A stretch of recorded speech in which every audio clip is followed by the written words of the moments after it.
Teaser মুক্তির পর থেকেই আলোচনার শীর্ষে ছিল বিলাস ভারদ্বাজের নতুন সিনেমা ও রোমিও। শাহিদ কাপুরের ভয়ঙ্কর লুক আর বাস্তব ঘেঁষা গল্পের ইঙ্গিত দর্শকদের প্রত্যাশা বাড়িয়ে দিয়েছিল বহুগুণ। তবে মুক্তির আগেই সেই উত্তেজনায় ছেদ পড়েছে, আইনি জটিলতায় জড়িয়েছে বহু প্রতীক্ষিত এই সিনেমাটি।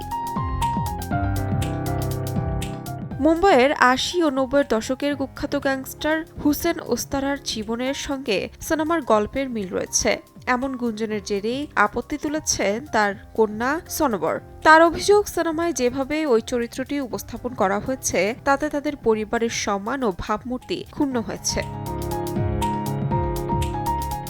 এই অভিযোগের ভিত্তিতে প্রযোজক সাজিদ নাদিয়াদওয়ালার কাছে আইনি নোটিশ পাঠিয়েছে সনোবর, যেখানে তিনি প্রায় ৩ কোটি টাকা ক্ষতিপূরণের দাবি করেছেন। একই সঙ্গে তার অনুমতি ছাড়া সিনেমাটি মুক্তি না দেওয়ার দাবিও জানান তিনি।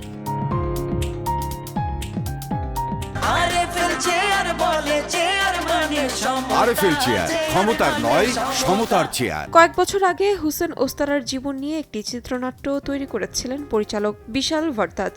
তবে রোমিও সেই চিত্রনাট্যের উপর নির্মিত কিনা সে বিষয়ে নির্মাতাদের পক্ষ থেকে এখনো কোনো আনুষ্ঠানিক মন্তব্য আসেনি, যদিও টিজারে উল্লেখ করা হয়েছে সিনেমাটি সত্য ঘটনা থেকে অনুপ্রাণিত।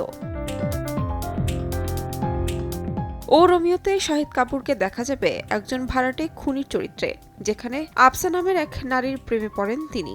এই চরিত্রে অভিনয় করেছেন তৃপ্তি ডিমরি। ১৩ ফেব্রুয়ারি মুক্তির কথা থাকলেও চলমান আইন সিনেমাটির মুক্তিতে কোনো প্রভাব ফেলবে কিনা সেই দিকে তাকিয়ে রয়েছে দর্শক। তাহমিনা তন্নি, সময় সংবাদ।